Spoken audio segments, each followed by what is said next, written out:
Hello everyone, how are you? I welcome you on my YouTube channel Brother Spoken English and English session towards English language. आज हम सीखेंगे chart making. It means tense के जो charts होते हैं, जो structures होते हैं, जो हमें याद करने पड़ते हैं. अगर आप स्पोकन करना चाहते हो, इंग्लिश स्पोकन सीखना चाहते हो, या कंपैटिटिव एग्जाम्स की तैयारी करना चाहते हो, या किसी भी एग्जाम्स की तैयारी करना चाहते हो, ओके, तो आपको स्ट्रक्चर्स को याद करना जरूरी होता है. इट मींस आपको इंग्लिश अगर बोलना लिखना समझना है तो इन स्ट्रक्चर्स को याद करना जरूरी हो जाता है. बट आज याद करने की जरूरत नहीं है, क्योंकि आज इस चार्ट को मैं खुद नहीं आपसे बनवाने वाला हूँ. ओके, तो आप इस चार्ट को खुद बनाओगे because I know you have already watched all those videos that I have uploaded on my channel and you will definitely make this chart, make this table yourself. तो बस बने रहिए, एक एक चीज को मैं बारीकी से समझाऊंगा और इस चार्ट को सच में मैं बता रहा हूँ, मैं नहीं खुद आप बनाओगे और इसके बाद आपको याद करने की जरूरत पड़ेगी नहीं. खुद ब खुद समझ जाओगे कि कितना आसान होता है और कैसे चार्ट मेकिंग होता है. इसको सीख जाओगे तो आपको कभी भी रटने की जरूरत नहीं पड़ेगी, आसानी से आप इसको कर सकते हो. ओके,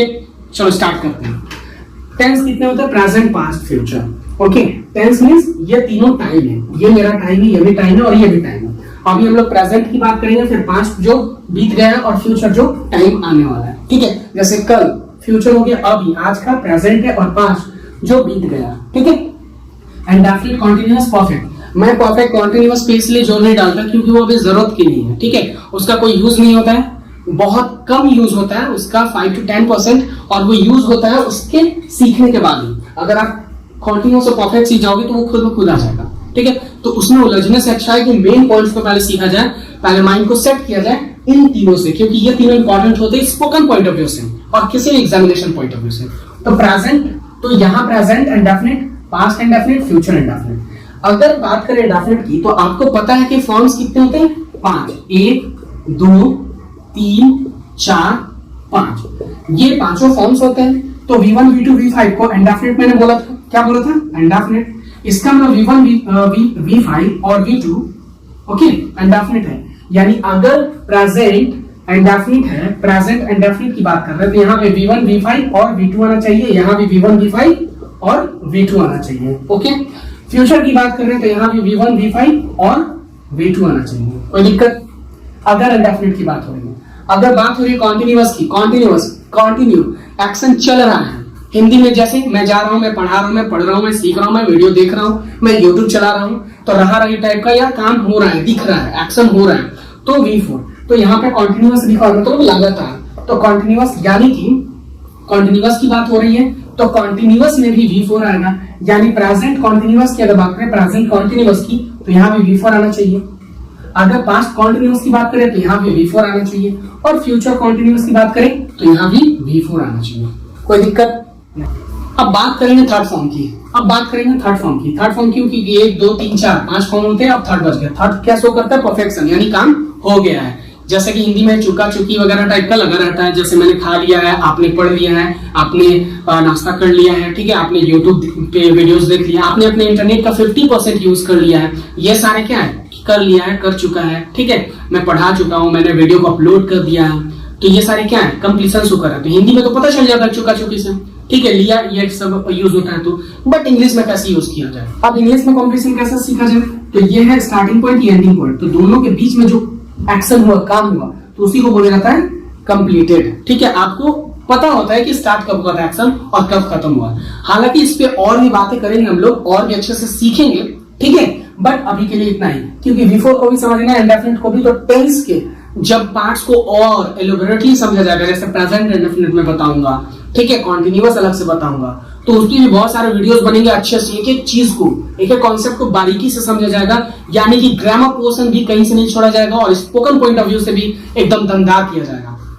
ठीक है, तो दोनों इतना अच्छा से लेके चला जाएगा कि अगर बात कोई कॉम्पिटिशन की करता है तो उसमें भी आप अच्छा कर पाओ, और स्पोकन की करता है तो भी आप अच्छा कर पाओ. ओके, तो ये बाद में सीखा जाएगा. ठीक है, तो अभी बस इतना जानो कि आपको स्टार्टिंग एंडिंग पॉइंट पता होता है. तो परफेक्शन शो करना, तो परफेक्ट मींस क्या होता है? कंप्लीटेड, यानी एक्शन कंप्लीट हो गया. तो प्रेजेंट परफेक्ट यानी प्रेजेंट कंप्लीट. तो एक्शन थर्ड फॉर्म होता है, यानी इसमें भी थर्ड फॉर्म होने वाला यूज, इसमें भी थर्ड फॉर्म होने वाला यूज, इसमें भी थर्ड फॉर्म होने वाला यूज. इतना तो आ गया होगा आपको समझ में. एक बार रिकैप किया जाए. प्रेजेंट इंडेफिनिट तो V1, V5, V2. Past indefinite V1, V5, V2. Future indefinite V1, V5, V2. Continuous तो V4 होता है. तो प्रेजेंट कॉन्टिन्यूअस तो V4, past continuous V4, future continuous V4. खत्म. मैंने भाई अभी तक इतना ही सीखा है, बिफोर मींस कंटीन्यूअस तो खत्म, प्रेजेंट हो पास्ट हो फ्यूचर उससे मुझे कोई मतलब नहीं। ठीक है, अब देखते हैं परफेक्ट। तो present perfect V3, past perfect V3 and future perfect V3, इतना ही मैंने सीखा। अब बात करते हैं कि ये मैंने बोला था कि थर्ड फॉर्म परफेक्शन शो करता है, यहां तक कितना समझ में आ गया आपको? ठीक है, थर्ड फॉर्म परफेक्शन शो करता है। फोर्थ फॉर्म क्या शो करता है? कॉन्टिन्यूअस। और इंडेफिनिट क्या शो करता है? V1 V5 V2। इसमें मैंने एक और बात बताया था कि V1 V5 और V2, तो ये 2 जो है वो पास्ट होता है, मतलब ऊपर नीचे मैंने किया था, तो इसका क्या राज था? प्रेजेंट पास्ट का, यानी ऊपर में जो था वो प्रेजेंट और नीचे में पास्ट। एक बात बताओ, अगर ये 3 है तो यहां भी तो तीनों है, ठीक है, तो इसमें से तीनों में यूज होना चाहिए, यानी इंडेफिनिट में इतना सारा आता है तो ये तीनों कहीं ना कहीं तो यूज होने वाला। तो इसमें क्या यूज होता है? V2 हटा दो, क्या होता है? ओके, तो V2 हटाने के बाद बचा क्या? V5 और V1, और यहाँ पे V5 और V1 हटा दो, तो अब क्या बचा? V2, यानी V1 और V5 प्रेजेंट में यूज हो रहा है और V2 पास्ट में यूज हो रहा है। आपको समझ में आ रहा है? अब फ्यूचर में कौन यूज होना चाहिए भाई? पता नहीं, तो ये सब रहने दो। आप समझ लो ना, आपको पता है कि V1 V5 V2 तो ऊपर में था तो प्रेजेंट होता है, तो प्रेजेंट मैंने कर दिया, ऊपर वाला प्रेजेंट होता है तो प्रेजेंट कर लिया मैंने, और V2 पास्ट होता है तो पास्ट मैंने कर दिया, और इसके सामने इंडेफिनिट लगा हुआ, ठीक है, तो इंडेफिनिट यानी present indefinite, past indefinite, future indefinite का भी कोई सवाल नहीं पैदा हो रहा। ठीक है, समझ में नहीं आ रहा कि क्या होगा, तो इंडेफिनिट में V1 V5 V2 मैंने कर लिया। थर्ड फोर्थ फॉर्म की बात हो रही है। ओके, अब कॉन्टिन्यूअस, तो एक बात बताओ, V4 को कौन हेल्प करता है? Is am are was were, ये भी मैंने समझाया था। इज एम आर ऊपर था और वाज वर नीचे था, यानी इज एम आर ऊपर था यानी कि प्रेजेंट, तो इसका मतलब इज एम आर यहां आना चाहिए, प्रेजेंट वाले में आना चाहिए। ठीक है, तो मैंने यहां पे कर लिया इज एम आर, और वाज वर अगर बचा तो कहां जाएगा? वाज वर बचा तो कहां जाएगा? यहां आ जाएगा, तो कहां चला जाएगा? यहां आ गया, तो मैं यहां कर लेता हूं, कोई दिक्कत? इतना समझ में है? और यहाँ पे भाई मैंने फ्यूचर तो समझा नहीं अभी तक, छोड़ दो। परफेक्ट की बात करते हैं, तो हैजर हैड प्लस V3 हमने सीखा था, तो हैजर ऊपर था यानी प्रेजेंट में गया होगा, तो प्रेजेंट यहाँ है तो हैजर यहाँ पे कर लेते हैं, और बचा हैड, तो हैड कहाँ था? नीचे था, यानी पास्ट में होगा, तो पास्ट यहाँ पे दिख रहा है तो यहाँ पे हम लोग कर लेते हैं। इतना समझ गए? फ्यूचर का कुछ पता नहीं लोगों को, छोड़ दो अभी। ठीक है, अब हम लोग इतना समझते हैं, फिर से समझो। प्रेजेंट इंडेफिनिट, ठीक है, present indefinite V1 V5, past indefinite V2। अब एकदम कसम तो खा लो, ठीक है, कि V2 मींस पास्ट इंडेफिनिट, ठीक है, और ये क्या शो करता है? स्पेसिफिक टाइम शो करता है, कि स्पेसिफिक टाइम शो करेगा, मैं बाद की वीडियोस में बताऊंगा हर एक चीज को, ठीक है, बारीकी से। तो V2 मींस पास्ट इंडेफिनिट, जब कहीं V2 दिख जाए, जब कहीं और कभी V2 दिख गया पास्ट इंडेफिनिट, V1 V5 दिख गया तो प्रेजेंट इंडेफिनिट, खत्म। चार्ट मेकिंग समझ में आ रहा है? V4 भाई कंटिन्यूअस था, इज एम आर मुझे पता है, वाज वर पता है, इज एम आर ऊपर था यानी प्रेजेंट वाला था, तो प्रेजेंट में, वाज वर नीचे था यानी पास्ट वाला था, तो चलो पास्ट में कर लिया, तो V4 तो कंटिन्यूटी शो कर रहा है और प्रेजेंट ये शो करता है P, तो is am are was were, ठीक है, तो is am are plus V4 present continuous, was were plus V4 past continuous. इतना समझ में आया? परफेक्ट का बात करते हैं, तो has M had plus V3, क्यों? क्योंकि perfection completed action third show करता है, और उसको हेल्प कौन किया था? हैजर हैड, यानी हैजर हैड प्लस V3। हैजर कहां था? प्रेजेंट में, तो चलो प्रेजेंट में हैजर यूज कर लिया मैंने। थर्ड फॉर्म कहां था? तो परफेक्शन में, तो परफेक्शन में है, तो हैजर plus V3 present perfect. Had बच गया था तो हैड पास्ट में शो करना चाहिए, तो पास्ट में हैड है, और परफेक्शन में कौन शो करता है? तो थर्ड फॉर्म, तो थर्ड फॉर्म भी है, तो past perfect means had plus V3। इतना समझ में आया? अब शायद आपको ये चार्ट समझ में आ रहा होगा, क्योंकि इस चार्ट को मैंने खुद नहीं बनाया, आपके हेल्प से बनाया है, ठीक है, तो आप समझ रहे हो ना कैसे हो रहा है। आई होप, मुझे उम्मीद है कि आपको समझ में आ रहा है कि आपने इस चार्ट को कैसे डिराइव किया। बस इतना ही तो याद रखना था। V1 V5 V2 V4 और V3, तो V1 V5 V2 को इंडेफिनिट में, V3 को परफेक्ट में, और V4 को कंटिन्यूअस में कर दिया था, ठीक है, इतना ही तो करना है। उसके बाद is am are was were होता है V4 को हेल्प करना, तो इज एम आर इधर आ गया, वाज वर इधर आ गया, हैज हैड तो हैज हैड प्रेजेंट में आ गया, हैड पास्ट में आ गया। इतना तो याद है आपके दिमाग में, इतना तो सब समझ में आ गया होगा पिछले वीडियो से कि हैज हैड, तो हैज हैड तो प्रेजेंट में जाता है और हैड पास्ट में जाता है, इज एम आर प्रेजेंट में जाता है, वाज वर पास्ट में जाता है, तो उसको हेल्प कौन करता है? वो किसको हेल्प करता है भाई? तो V4 को, तो V4 दोनों में आ गया, ठीक है। हैज अ हेड, तो उसके बाद थर्ड फॉर्म, तो दोनों में थर्ड फॉर्म आ गया। और इतना आप इतना भी जानते हो कि इज सिंगुलर के साथ होगा, आर प्लुरल के साथ होगा, एम आई के साथ होता है, that is called neutral subject. I को क्या बोला जाता है? Neutral subject. ये मैंने पिछले वीडियोस में बताया है, फिर मैं कल बता दूंगा इसको अच्छे से, ठीक है। तो आई के साथ एम होता है जो कि न्यूट्रल सब्जेक्ट माना जाता है from my point of view, okay. It's not given in any book, ठीक। तो is am are, was were, तो ये V5 मान लोगे अभी, क्योंकि इसमें एस लगा हुआ है, ये सिंगुलर है और ये प्लुरल हो गया। आई बात समझ में? और एक चार्ट मेकिंग में बताऊंगा वर्ब्स का, ठीक है। वर्ब के चार्ट मेकिंग में मैं और अच्छे से क्लियर करने वाला हूं इन वर्ब्स को, ठीक है, इसको, क्योंकि ये बी, टू और हैव के फॉर्म इसमें आने वाले हैं, ठीक। तो इतना समझ में आया। अब बोलेंगे फ्यूचर का मुझे समझ में नहीं आ रहा, फ्यूचर क्या होता है? तो फ्यूचर को अभी छोड़ दो। हम लोग तो अभी इतना ही सीखे ना कि V1, V5, V2, V3, V4 इतना ही तो सीखे। तो पांचों फॉर्म्स में हम लोगों ने V1 से V5 ही सीखा था, उसमें फ्यूचर कहीं नहीं था। तो कैसे बना सकते हो चार्ट? कैसे टेंस मेकिंग में स्ट्रक्चर सारी याद हो सकते हैं? हमने तो सिर्फ 5 फॉर्म्स ही सीखे, उसमें तो फ्यूचर्स का कोई जिक्र नहीं था। तो फ्यूचर कब जिक्र होगा भाई?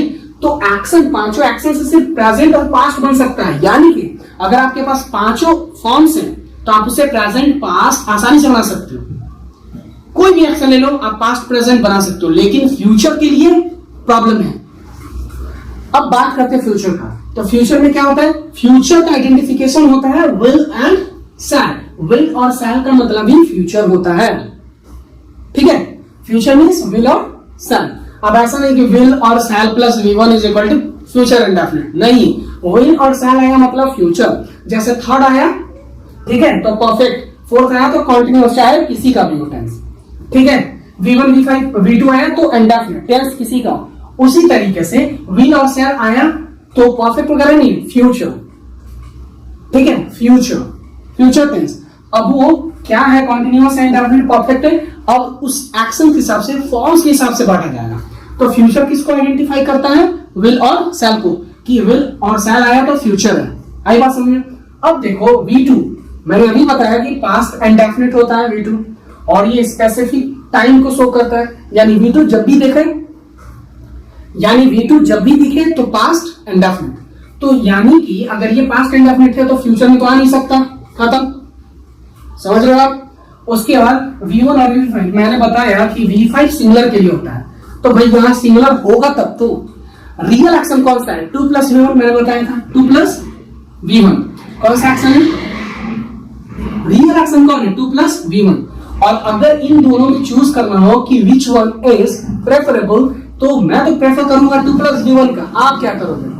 तो मुझे लगता है कि आप भी 2 + V1 को प्रेफर करोगे, क्योंकि रियल एक्शन यही है, इसी से सारे एग्जाम होंगे, ठीक है।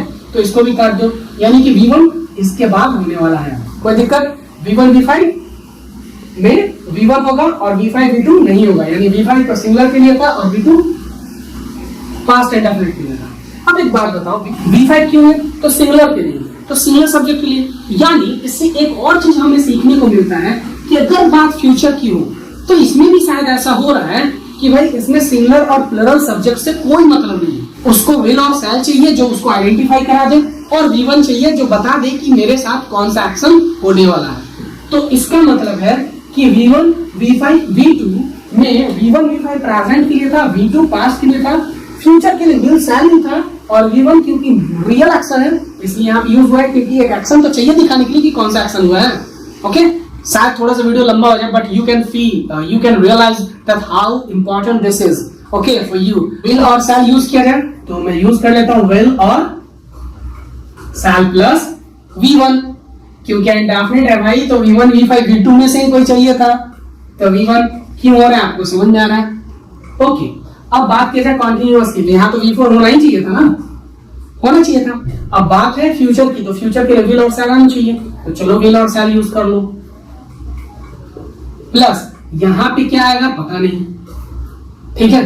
तो V4 को हेल्प कौन करता है? तो is, am, are, was, were.